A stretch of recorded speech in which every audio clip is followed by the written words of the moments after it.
খিজির আলাইহিস সালাম বলে, ও ভাই, আমি বাজারে গিয়েছিলাম, বাজারের মধ্যে গরিবের সাথে আমার সাথে দেখা।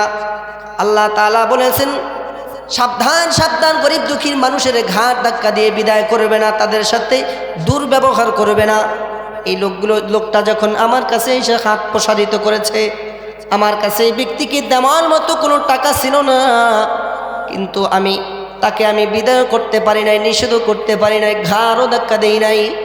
কিন্তু আমি যত বাজারের গভীর ভিতরে ঢুকতেছিলাম, তখন এই ব্যক্তি আমার দিকে আগে অগ্রসর হতেছিল। শেষ পর্যায়ে আমাকে বলল, যদি তুমি আমাকে কিছু দান করতে চাও, আল্লাহকে সন্তুষ্ট করার জন্য আমাকে কিছু দান করো আল্লাহর ওয়াস্তে। আমি তখন নিজেকে পেশ করেছিলাম, তুমি আমাকে বিক্রি করে টাকা পয়সা যা পাও নিয়ে যাও, আমার কোনো আফসোস নাই, কিন্তু তোমাকে দেওয়ার মতো আমার কাছে কোনো টাকা পয়সা কিছু নাই। খিজির আলাইহিস সালাম বলে, তখন ওই গোলাম, ওই গরিব মানুষটা তখন আমাকে বাজারজাত করেছিল, বাজারে উঠিয়েছিল। বাজারজাত করার পরে যা মূল্য হলো 400 দিরহামের বিনিময়ে আপনি আমাকে ক্রয় করে আনলেন, কিনে আনলেন। এই পর্যন্তই হলো আমার ঘটনা। খিজির আলাইহিস সালামের পরিচয় পাওয়ার পরে ধনাঢ্য ব্যক্তি খিজির আলাইহিস সালামের পায়ের উপরে পড়ে গেছে, ও আল্লাহর বান্দা, আপনি আল্লাহ তাআলার এমন একজন প্রিয়তম বান্দা, আমি আপনাকে চিনতে পারি নাই, আপনার দ্বারা অনেক কষ্ট করিয়েছি, অনেক খেদমত নিয়েছি, আপনি আমাকে মাফ করে দেন। খিজির আলাইহিস সালাম বলে, না না, তুমি তো আমাকে চিনো নাই, না চিনে করেছো, তোমার প্রতি আমার কোনো রাগ গোসা কিছুই নাই, যাও যাও।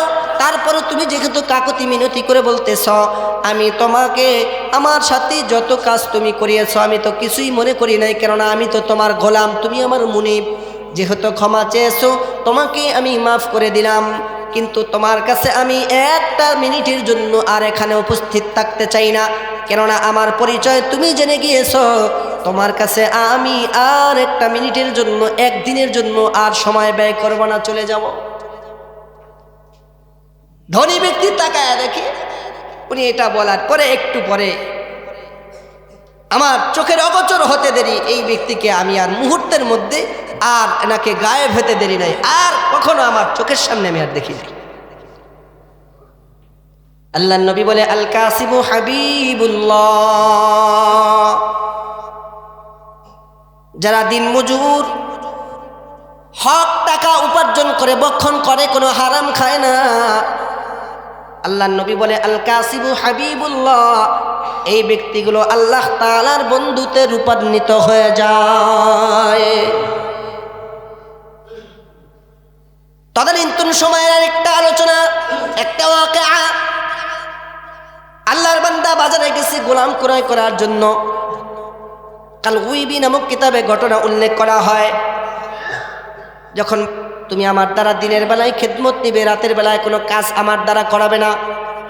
দ্বিতীয় নম্বর, তুমি আমার দ্বারা যখন আজান হয়ে যাবে, তখন আজান হয়ে যাওয়ার পরে তুমি আমার দ্বারা আর কোনো খেদমত নিতে পারবে না। আমি তখন, তুমি তো আমার ছোট মুনিব, আমাকে যিনি সৃষ্টি করেছে, তোমাকে যিনি সৃষ্টি করেছে, সেই মুনিবের পায়ে আমি লুটিয়ে পড়ব, আমাকে তুমি কিন্তু ইবাদতের সময় বাধা দিতে পারবে না। 3 নম্বর, আমাকে এমন একটা জায়গার মধ্যে থাকার জন্য ঘর নির্মাণ করে দিবা, নির্দিষ্ট করে দিবা, আমি ব্যতীত ওই জায়গার মধ্যে আর কেউ থাকতে পারবে না। কেননা মাশুককে যখন আশিক ডাকবে, ওই মুহূর্তে যদি গোপনীয় জায়গার মধ্যে বেশি ডাকা হয়, তখন মাশুকের মধ্যে এবং আশিকের মধ্যে একটা মোহাব্বত আলাদা সৃষ্টি হয়ে যায়। আল্লাহর ওলিরা তখন গভীর রজনীতে যখন ক্রন্দন করে আর চোখের পানি ফেলে কান্না করে, আল্লাহ তাআলার সিদরাতুল মুনতাহা, আরে 7তম আসমান, জমি আসমানকে ভেদ করে আল্লাহর নূরের তাজাল্লি ওই বান্দাকে বেষ্টন করে ঢেকে রাখে। যে সমস্ত মানুষগুলো আল্লাহ সুবহানাহু ওয়া তাআলার কাছে চায় না, আল্লাহ তাআলা ওই মানুষগুলোর উপরে বড় রাগান্বিত হয়ে যায়। কেননা আমি আল্লাহ তাআলা মানুষকে সৃষ্টি করেছি, বান্দা কি খাবে, কি রোজগার করবে, কতদিন বান্দা বেঁচে থাকবে, সবগুলোকে আমি আল্লাহ তাআলার অধীনে করে রেখে দিয়েছি। বান্দার যখন যা কিছু প্রয়োজন আমি আল্লাহ তাআলার কাছে যদি চাওয়ার মতো চাইতে পারে, আল্লাহ বলেন আমি সাথে সাথে আমার বান্দার জন্য সবগুলোকে উপস্থিত করে দেই। কেন? সৃষ্টি তো আমি আল্লাহ করেছি। আল্লাহর নবী ইবনে মাজাহ শরীফের হাদিস, সিয়াসিত্তা ৬টি কিতাব, সহিহ কিতাবের মধ্যে একটি কিতাবের নাম হলো ইবনে মাজাহ। এই কিতাবের এক হাদিসের মধ্যে নবীজি বলে, ইদা কানাত লাইলাতুন নিসফি মিন শাবান ফাকুমু লাইলাহা ওয়াসুমু ইয়াওমাহা। শাবানের 15তম রজনীতে যখন বান্দা তুমি দেখবে সূর্য পশ্চিম দিকে হেলে গিয়েছে, সূর্য অস্ত যাবে যাবে ভাব, আল্লাহ বলে ওই সূর্য অস্ত যাওয়ার পর থেকে আমি আল্লাহ তাআলা সপ্তম ষষ্ঠ পঞ্চম চতুর্থ তৃতীয় দ্বিতীয় প্রথম আসমানের দিকে আমি আল্লাহ তাআলা আমার বিশেষ রহমতের দৃষ্টিতে তাকায় থাকি, আর বান্দাকে বলতে থাকি আলামুন মুস্তাগফিরিন ফাগফির লা। আসো কি কোনো বান্দা রিজিক চাবে আমার কাছে, আমি আল্লাহ তাআলার কাছে চাও, আমি আল্লাহ তোমাদের রিজিকের ব্যবস্থা করে দিব।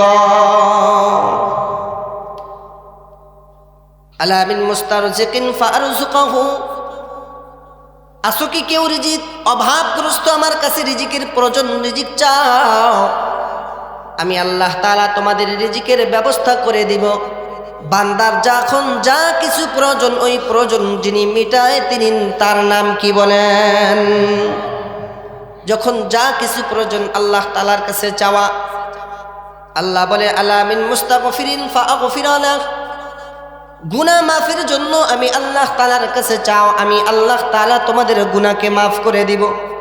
পৃথিবীর মধ্যে যদি কোনো ব্যক্তি অন্যায় অপরাধ করে, বিচারক যিনি, ওনার কাছে যায় যদি বান্দা কাকুতি মিনতি করে ক্ষমা চায়, পা ধরে চোখের পানি ফেলে দেয়। আরো বড় আজব কথা হলো, পিতা মাতার সাথে সন্তান যত বড় অপরাধ করুক না কেন, যখন নিজের ভুলকে নিজের চোখে ধরা পড়ে আমি আমার মায়ের সাথে বড় বেয়াদবি করে ফেলেছি, আমি আমার বাবার সাথে বড় অন্যায় অপরাধ করে ফেলেছি, নিজের সন্তান যখন নিজের বাবা মায়ের পা ধরে কদমে পড়ে লুটায় পড়ে আল্লাহ তাআলা, বান্দা যখন তার পিতা মাতার কাছে ক্ষমা চাবে, পিতা মাতা যত কঠোর দেলালা হোক না কেন, নিজের সন্তান যখন ক্রন্দন করে বাবা মা ক্ষমা না করে পারে না, আল্লাহ বলে আলামিন মুস্তাগফিরিন ফাগফির লাহু। আসো কি কেউ অপরাধ করে ফেলেছো, সীমাহীন অপরাধ করে ফেলেছ, আমি আল্লাহ তাআলার কাছে যখন শেষ রাত্রে দুটো চোখের পানি ফেলে 2 রাকাত তাহাজ্জুদ নামাজ আদায় করে যখন ক্রন্দন করবে, আমি আল্লাহ তাআলা বান্দার পিছনের সব গুনাহগুলোকে মাফ করে দিব। আল্লাহর নবী বলে আত্তাইবু হাবিবুল্লাহ।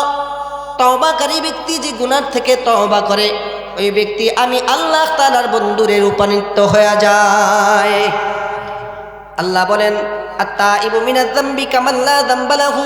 ও পয়গম্বর উম্মতকে জানা দেন, আপনার উম্মতদেরকে জানা দিবেন যারা অপরাধ করে ফেলাবার পরে আবার যখন আমি আল্লাহ তাআলার কাছে তওবা করে ফিরে আসবে, তওবা নসুহা করবে, আল্লাহ অপরাধ করে ফিরেছি সব গুনাহগুলো থেকে আপনার কাছে পানাহ চাই। যখন বান্দা নিজের ভুল বুঝতে পেরে আল্লাহ তাআলার কাছে কান্না করবে, সারা দিন দিনের কাজ করে নিজের পারিশ্রমিক রোজগার করার জন্য, টাকা পয়সা রোজগার করার জন্য, আল্লাহ তাআলার ওয়াদার এগুলো তোমাকে করতে হবে সংসার পরিচালনা করার জন্য।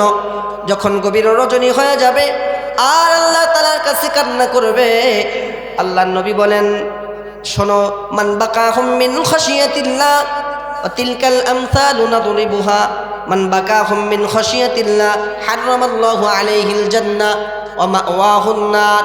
আল্লাহর নবী বলেন বান্দা যখন চোখের পানি ফেলে আল্লাহ তাআলার কাছে কান্না করবে, আল্লাহ তাআলার এই বান্দার চোখের পানি 2 ফোঁটা চোখের পানি চোখ দ্বারা গড়া গড়া পড়তে দেরি হবে, আল্লাহ তাআলা বান্দার পিছনের সব গুনাহগুলোকে মাফ করতে দেরি হবে না।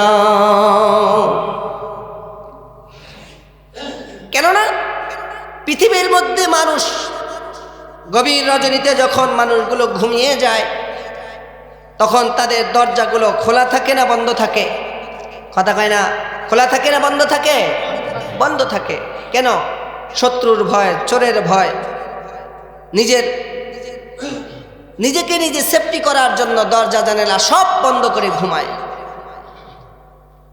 এমন সুপার পাওয়ার মানুষ আছে, নিজের আপন লোকও যদি গভীর রজনীতে আইসা তাকে ডাকে, দরজা খুলো, তোমার সাথে বিশেষ প্রয়োজন, বলে আগামীকালকে আইসো, আজকে আর হবে না। ভাবতে পারে যদি আমি দরজা খুলে দিই হয়তোবা আমার এই আপন জনই আমার প্রাণনাশের আশঙ্কা থাকতে পারে, এ কারণে দরজা বন্ধ করে ঘুমিয়ে থাকে। কিন্তু আল্লাহ বলে না, আমি এমন একজন সুপার পাওয়ার, এমন একজন রব, বরং যখন গভীর রজনী হয়ে যায় রাতের বেলায় বান্দা যখন ক্রন্দন করে, ওর কান্নাটা আমি রবের কাছে আরো বেশি পছন্দ হয়। আর আমি আল্লাহ তাআলা ওকে ডাকতে থাকি, আলামিন মুস্তাগফিরিন ফাগফির আলাহ, বান্দা আমার কাছে ক্ষমা চাও, সব গুনাহগুলোকে আমি আল্লাহ মাফ করে দিব। দিনের কাজ করা নিষেধ নয়, কামাই রুজি করা নিষেধ নয়, তবে সুন্নত তরিকা করা। আল্লাহ নবী সাল্লাল্লাহু আলাইহি ওয়াসাল্লাম বলেন, আল্লাহ তাআলা যেদিন কুরসির উপরে বসবেন, ওই দিন আমার হাবিবুল্লাহ নবীর জন্য পাশে একটা চেয়ার থাকবে, চেয়ার। দুনিয়ার মানুষ, তোমরা যদি পয়গম্বরের শাফাআত পেতে চাও এবং তার কাছাকাছি থাকতে চাও জান্নাতের মধ্যে, আল্লাহ নবী বলেন তাহলে বেশি বেশি জুমার নামাজ আদায় হয়ে যাওয়ার সাথে সাথে বান্দা গিয়ে মেম্বরের নিকটে, খতিব সাহেবের নিকটে যায় বসবে। যার এই ইচ্ছা হবে, যার এই প্রতিজ্ঞা হবে, জুমার নামাজের আজান হয়ে যাওয়ার সাথে সাথে আমি গিয়ে খুতবা পড়ার জন্য, খুতবা পড়বে খতাবায়ে আজম, আমি তার নিকটে যেয়ে বসে থাকব।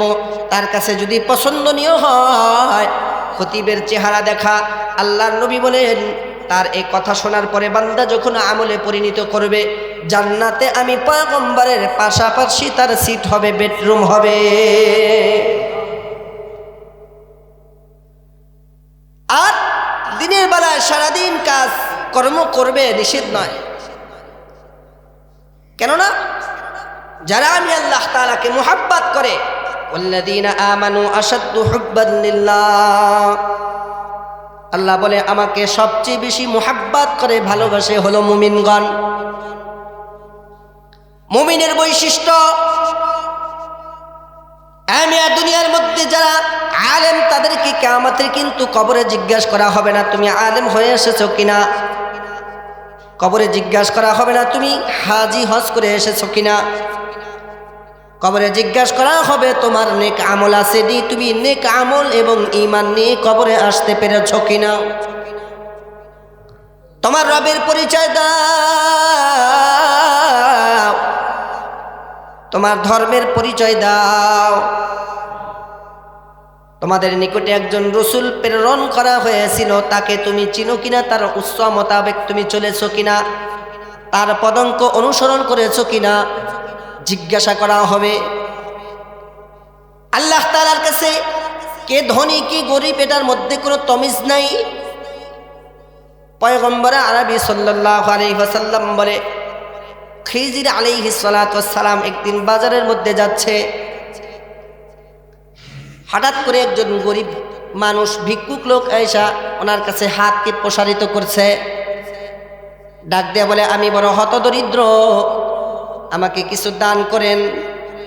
খিজির আলাইহিস সালাম বলে, তোমার কাছে দাও, তোমাকে দেওয়ার জন্য আমার কাছে কোনো ওরকম টাকা পয়সা নাই। এটা বলে উনি সামনের দিকে, বাজারের দিকে আরো অনুপ্রবেশ করতেছে। কিন্তু এই লোকটা যত ভিতরে পয়গম্বর সামনের দিকে অগ্রসর হয়, এই ভিক্ষুক লোকটা তত তার দিকে আরো আগাইতে থাকে, হাত ছাড়ে না। আরো ভিতরে যখন প্রবেশ করেছে অমনি ডাক দিয়ে বলে, আল্লাহর ওলি, আপনাকে চিনি না, আপনাকে জানি না, আপনার অ্যাড্রেস কি, আপনার ঠিকানা কি, আপনি কে? তবে আপনি আল্লাহ তাআলার সন্তুষ্টর জন্য, আল্লাহকে রাজি খুশি করার জন্য আমাকে কিছু দান করেন।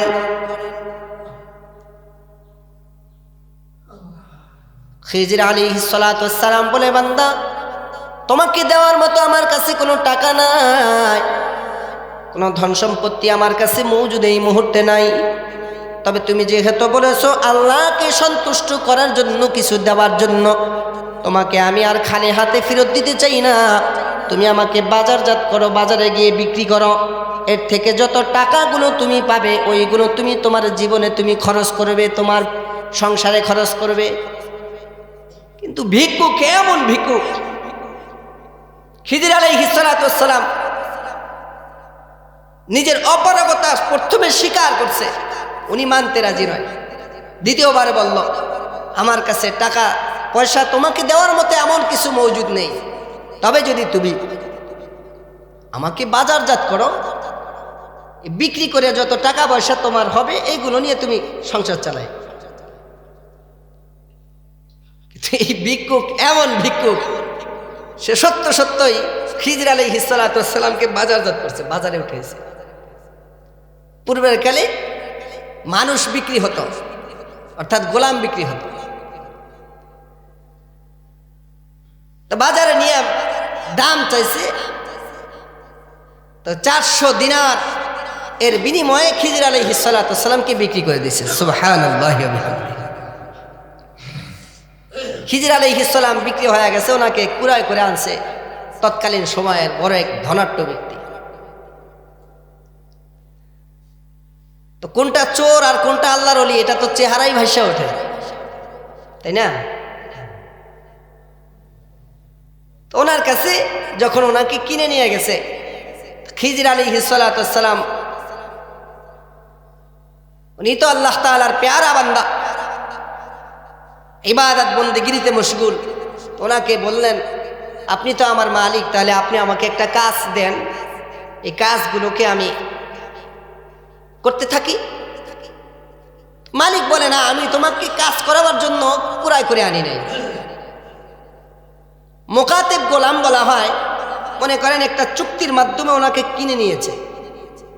একজন ব্যক্তিকে আর একজন কিনে নিল কয়েক লক্ষ টাকার মাধ্যমে। এখন ওই ব্যক্তি বলল আপনাকে যদি আমি এই যে 2 লক্ষ টাকা 1 লক্ষ টাকা দিয়ে আমারে কিনছেন, এই টাকাটা যদি আপনাকে আবার আমি পুনরায় ফেরত দিতে পারি, আপনি আমাকে আজাদ করে দিবেন? কয় হ্যাঁ। মুকাতিব গোলাম বলা হয়, এই যে টাকা পয়সা আবার পুনরায় শোধ করলে ওই ব্যক্তিকে আজাদ করে দেয়। খিজির আলাইহিস সালাতু ওয়াস সালামকে ধনাঢ্য ব্যক্তি বলে না, আপনার দ্বারা আমি কোনো কাজ করাবো না, খেদমত নিব না, আপনি থাকেন আর ইবাদত করেন আর আমার এখানে বসবাস করতে থাকেন। সালাতু ওয়াস সালাম পরিচয় দেওয়ার পরে বললেন আচ্ছা ঠিক আছে, আপনার এই পরিস্থিতি কেন আমাকে একটু জানাবেন। আপনি এই যুগের বড় শ্রেষ্ঠতম আবেদ হওয়ার পরেও আপনি আপনার নিজের পরিচয় কেন লুকাইলেন? আপনি গরিবের হালত কেন হইলেন? আপনার এই রূপ ধারণ করলেন কেন? খিজির আলাইহিস সালাম বলে ও ভাই, আমি বাজারে গিয়েছিলাম, বাজারের মধ্যে গরিবের সাথে আমার সাথে দেখা। আল্লাহ তাআলা বলেছেন সাবধান সাবধান, গরিব দুঃখীর মানুষের ঘাট ধাক্কা দিয়ে বিদায় করবে না, তাদের সাথে দুর্ব্যবহার করবে না।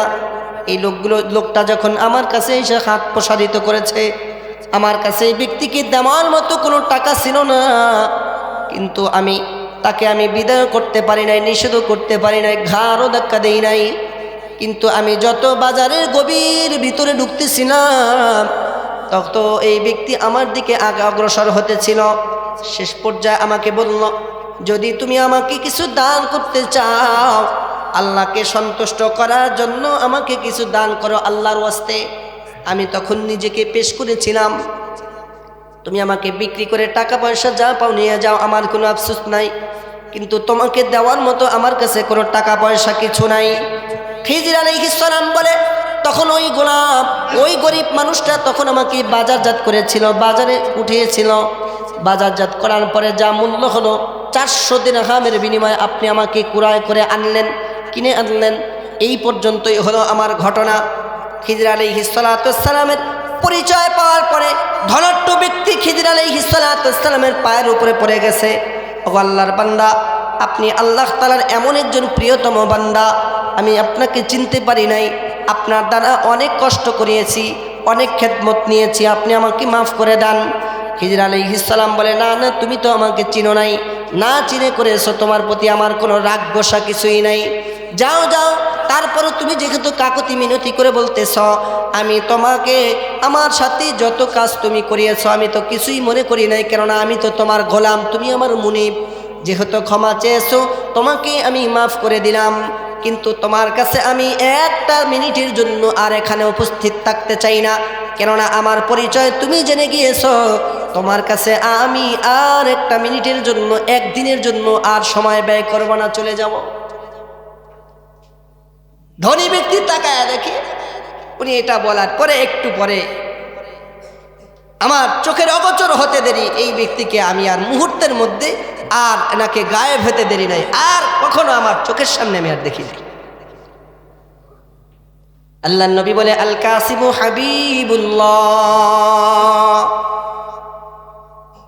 যারা দিন মজুর, হক টাকা উপার্জন করে, বক্ষণ করে, কোনো হারাম খায় না, আল্লাহর নবী বলে আল কাসিবু হাবিবুল্লাহ, এই ব্যক্তিগুলো আল্লাহ তাআলার বন্ধুতে রূপান্তরিত হয়ে যায়।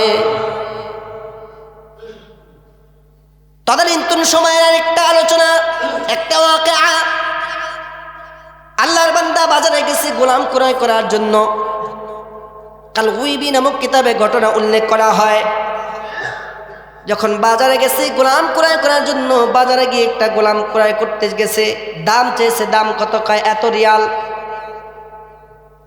কিনতে পারো আমাকে, তবে তোমার কাছে আমার কিছু আবদার আছে, প্রশ্ন আছে, যদি মানবার চাও তাহলে তুমি আমাকে কিনে নিতে পারো। 3টা শর্ত দিলেন। 1 নম্বর শর্ত, তুমি আমার দ্বারা দিনের বেলায় খেদমত নিবে, রাতের বেলায় কোনো কাজ আমার দ্বারা করাবে না।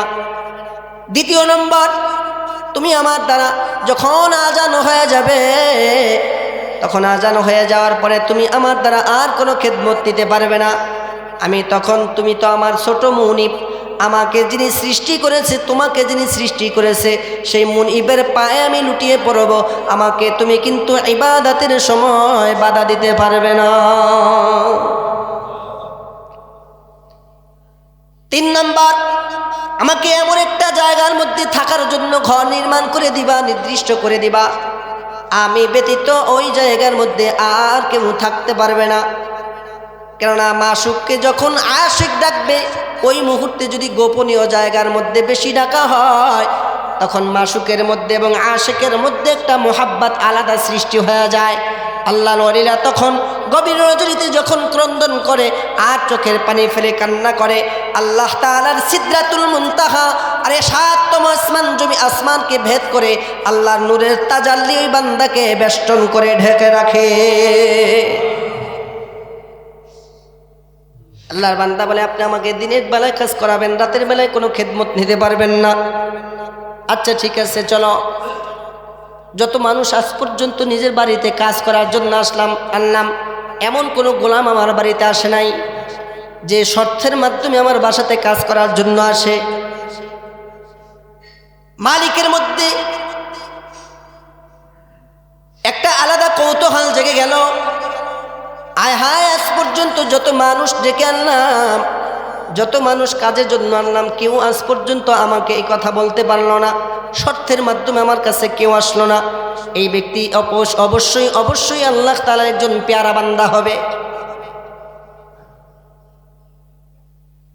কাজ করতেছে, দিনের বেলায় কাজ করে দেখে জীর্ণ শীর্ণ পোশাক পরিহিত একজন লোক, শরীর বড় দুর্বল, কিন্তু ওনাকে দিয়ে যখন কাজ করাবার জন্য কাজের মধ্যে লাগানো হয়, অমনি তাকায় দেখলাম আল্লাহর বান্দা 4জন ব্যক্তি যেই কাজ করে একদিনের মধ্যে, আল্লাহর বান্দা 1 ঘন্টার মধ্যে ওই কাজগুলোকে আঞ্জাম দিয়ে দেয়। আল্লাহর বান্দা বাড়ির মধ্যে নিয়ে গিয়েছে, বলো না তোমার শর্ত কি? 1 নম্বর, তুমি শর্ত দিয়েছিলা দিনের বেলায় আমার দ্বারা কাজ নেবেন, রাতের বেলায় কোনো কাজ নেবেন না। আচ্ছা, তোমার শর্ত মেনে নিলাম। 2 নম্বর শর্ত দিয়েছিলে তুমি আমার দ্বারা এমন একটা ঘর আমাকে বানিয়ে দিবে যেখানে অন্য কোনো ব্যক্তি থাকতে পারবে না, কেননা আমি আশিক আমার মাশুকের ডাকে তখন সাড়া দিয়ে গভীর রজনীতে সারাদিন তোমার কাজকর্ম করার পরে আমি আমার মাওলাকে গভীর রজনীতে একটু কদমে লুটা পরে আমি আল্লাহর সাথে পীড়িত করতে চাই, সম্পর্ক করতে চাই, প্রেম করতে চাই। কেননা যার সাথে রবের সাথে মোহাব্বত হয়ে যাবে, রব যার উপরে সন্তুষ্ট হয়ে যাবে, আল্লাহ তাআলা তাকে জান্নাত দিতে দেরি করবেন না। বাড়ির মধ্যে নিয়ে গিয়েছে, নিয়ে যাওয়ার পরে মুকাতিব এই গোলামকে লক্ষ্য করে বললেন, তোমার সব শর্তগুলোই আমি মেনে নিলাম, তবে তোমার কাছে আমার একটা কৌতূহল জাগলো, জিজ্ঞাসাবাদ তোমার কাছে আমার আছে। তুমি একাকী ঘরের মধ্যে কেন থাকতে চাও, আমি কি জানতে পারি? বাসার মধ্যে নিয়ে গিয়ে ওনার অনেকগুলো বাড়ি আছে, অনেকগুলো বাড়ির দিকে উনি ইঙ্গিত করলেন, কোন বাসার মধ্যে তুমি থাকতে চাও? আল্লাহর বান্দা বলে, ওই যে বাড়ির কোণার মধ্যে জীর্ণ শীর্ণ একটা বাড়ি আছে, বাসা আছে, কুড়ো ঘর, ওই ঘরের মধ্যে যদি আমাকে থাকার জায়গা দেন, ওই ঘরের মধ্যে আমি একা থাকতে চাই, আমার সাথে আর কেউ থাকবে না। আল্লাহর বান্দাকে বাসার মধ্যে নিয়ে যায় ওই জীর্ণ শীর্ণ ঘরের মধ্যেই থাকতে দিবে। নেওয়ার পূর্বে জিজ্ঞাসা করলেন, আল্লাহ বান্দা বলো না, আমার এতগুলো বড় বড় সুন্দর সুন্দর ঘর আছে, এই ঘরগুলোকে তোমাকে প্রস্তাব দিলাম, সব ঘরগুলোর থাকার জন্য তুমি উপেক্ষা করলে, থাকতে চাইলে না। এই কুড়ো ঘর থাকার জন্য, জীর্ণ শীর্ণ ভাঙা একটা কুড়ো ঘর, এটার মধ্যে থাকার জন্য কেন বললা, কেন থাকতে চাইলা? আল্লাহর বান্দা বলে, ওগো আল্লাহর বান্দা শুনেন, ওই কুড়ো ঘরের মধ্যেও যদি আল্লাহকে সাজদা দিয়ে রাজি করা হয়, রাজি করা যায়, আপনার এই রাজপ্রাসাদ থেকেও আমার ওই কুড়ো ঘর আল্লাহ তাআলার কাছে আরো বেশি দামি হয়ে যায়। গভীর রজনীতে উনি তাকায়, দিনের বেলা সারাদিন কাজকর্ম করে, যখনই মসজিদে আজান হয়ে যায়, অমনি আজান হয়ে যাওয়ার পরে কাজ সেরে দেয়। কাজ সারাবার পরে আল্লাহর বান্দা আল্লাহ তাআলার কদমে লুটায় পরে সিজদার মধ্যে। গভীর রজনীতে মানুষগুলো যখন ঘুমায়া যায়, উনি তো ধনী ব্যক্তি, টাকা পয়সার কোনো অভাব নাই। একদিন মদ সেবন করছে, মদ খায়া মাতাল অবস্থায় ওই ঘরের দরজার সামনে এসে উকি মেরে দেখলেন, আচ্ছা আমি একটা গোলাম ক্রয় করে আনলাম, এই গোলামটার কি পরিস্থিতি একটু দেখতে চাই, কেনই বা ভাঙা কুড়ো ঘরছে মনোনীত করলো, পছন্দ করলো, কি এটার মধ্যে অবশ্যই কোনো রহস্য আছে। আল্লাহর বান্দা গভীর রজনীতে যখন মদ সেবন করে, মদ্যপান করে যখন মাতাল অবস্থায় আসছে, আইসা ঘরের দরজার মধ্যে তাকায় দেখে হালকা দরজাটা একটু ফাঁকা করা আছে, ঘরের মধ্যে বিন বিন বিন বিন করে একটু আলো জ্বলতেছে। আর ওই আল্লাহর বান্দা সাজদার মধ্যে পড়ে আল্লাহ তাআলাকে ডাকে আর বলে, আল্লাহ আপনি আমাকে গরিবী হালতে সৃষ্টি করেছেন, আমি বড় গরিব, আমার মধ্যে কোনো রকম টাকা পয়সা মজুদ নাই। আয় আল্লাহ, যদি আপনি আমাকে আমার মনিবের মতো এমন টাকা পয়সা দিতেন, সর্বদা আপনার শুকরিয়ার মধ্যে আমি লিপ্ত থাকতাম, ইবাদতের মধ্যে কাটায় দিতাম। আয় আল্লাহ, আপনি তো আমাকে গরিব বানাইছেন, আমার কোনো দুঃখ নাই, কষ্ট নাই, কিন্তু সারাদিন আপনাকে ডাকতে পারি না, আমার মনে বড় কষ্ট। আয় আল্লাহ, গভীর রজনীতে আপনার কাছে হাজিরা দিলাম, আয় আল্লাহ আপনি আমার হাজিরাকে কবুল করে নিয়েন, আপনি কিন্তু আমাকে গুনাহগার বলে সাব্যস্ত করবেন না। আয় আল্লাহ, আপনি কিন্তু আমাকে আপনার পেয়ারাদের মধ্যে দখল করে নিয়েন। আল্লাহর বান্দা যেরকম এমন কাকতি মিনতি করে, তাকায়া দেখতেছে গো বাড়িওয়ালা, আয়রে ওনার তো ছাদ উপর থেকে একটা ভাঙা কুড়ো ঘর, খড়ির বেড়া অথবা এরকম কোনো ঘর, যেখান দিয়ে বৃষ্টি যদি বর্ষণ হয়, বৃষ্টি যদি নামে, একটু পরে বৃষ্টি যখন থেমে যাবে, কিন্তু ওই চাল ভেজা পানিগুলো টপ টপ টপ টপ করে পড়তে থাকে, এমন একটা ঘরের মধ্যে বান্দা তার মনোনীত করেছে থাকার জন্য। উনি ওই দরজা ফাঁকা করে যখন এই দৃশ্য দেখলেন, ওই দিন ওনার বারাসার মধ্যে চলে গেছে। গভীর রজনীতে বিবিকে বলে, বিবি আমার জানো নাকি একটা ঘটনা ঘটতেছে? কি ঘটনা স্বামী? কয় তুমি জানো না, এমন একজন বান্দাকে আমরা মালিক ক্রয় করে এনেছি গরিবী হালতে, গোলাম হিসাবে। উনি তো আমাদের গোলাম তা নয়, আমি যার সৃষ্টিকৃত বান্দা, ওই মুনিবের সে আরো বড় গোলাম। কি দেখছেন তার মধ্যে আমল, এমন কি আমল তার মধ্যে দেখেছেন? আমি গভীর রজনীতে গতকালকে রাতের বেলায় যখন আনন্দ ফুর্তি করে যখন বাসার মধ্যে ঢুকবো, হঠাৎ করে তাকায়া দেখলাম ঘরের দিকে, যখন ইঙ্গিত করে একটু তাকিয়ে দেখলাম দরজা ফাঁকা করে বিন বিন বিন বিন করে আলো জ্বলতেছে। এই ব্যক্তি তখন সিজদায় পড়ে আল্লাহ তাআলার কাছে কান্না করে, আর আমি তাকা দেখতেছিলাম আল্লাহর বান্দার ওই মাথা বরাবর আল্লাহ তাআলা নূরের তাজাল্লি তাকে পূর্ণ ঘরটাকে বেষ্টনী করে রেখেছেন। বিবি তুমি কি দেখবে? আশ্চর্যান্বিত হয়ে বিবি বললেন, আচ্ছা অবশ্যই আমি এরকম ঘটনা দেখতে চাই। এরকম একজন মুখাতেব গোলাম, এমন একজন প্রিয়তম বান্দা আমাদের বাসার মধ্যে থাকে আমরা জানি না। বিবি স্বামী উভয় দিন পরের বেলায় গভীর রজনীতে যখন আবার গোলাম গভীর রজনীতে ইবাদতের মধ্যে কান্না শুরু করে দিয়েছে, ওই দিন আবার রাতের বেলায় গভীর রজনীতে সব মানুষগুলো ঘুমাবার পরে মুনিব এবং তার বিবি আহলিয়া উভয়জন গোলামের ঘরের দরজার দিকে গিয়েছে। যায় দেখে পূর্বের ন্যায় ওই দিনও ও কান্না করে আল্লাহ তাআলার কাছে কান্না করে আর বলে, আল্লাহ তুমি আমাকে গরিব বানাইলা, আমার কোনো দুঃখ নাই, কোনো কষ্ট নাই। আয় আল্লাহ, যদি আমাকে একটু ধনী বানাইতা, আমার যদি টাকা পয়সা থাকতো, তাহলে পরে আমি সর্বদা তোমার ইবাদতের মধ্যে মগ্ন থাকতাম, কাটায় দিতাম। আয় আল্লাহ, দিনের বেলায় আমার ছোট মুনিবের কাজ করি। আয় আল্লাহ, আপনি যদি আমাকে এই মুনিবের থেকে একটু আজাদ করে দিতেন, আমি সর্বদা আপনার কদমে সিজদায় লুটায় পড়তাম।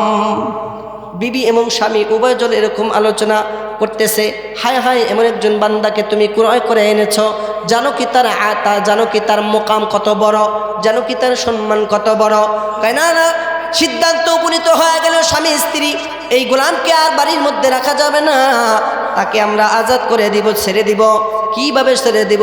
তাকে তো অনেকগুলো রিয়ালের মাধ্যমে আমরা ক্রয় করেছি, তাহলে অর্থনৈতিকভাবে আমরা তো দুর্বল হয়ে যাব। চিন্তার কোনো কারণ নাই, টেনশন নাই, পেরেশানি নাই।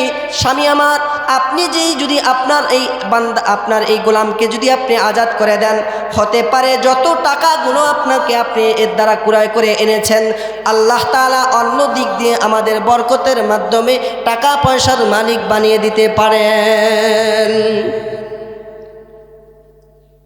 বিবি এবং স্বামী উভয়ে সিদ্ধান্তে উপনীত হলো, আচ্ছা রাত পোহাতে দাও, রাত শেষ হয়ে গেলে আগামীকালকে সকালবেলায় গোলামের সাথে আমাদের একটা সন্ধি হবে, একটা চুক্তি হবে।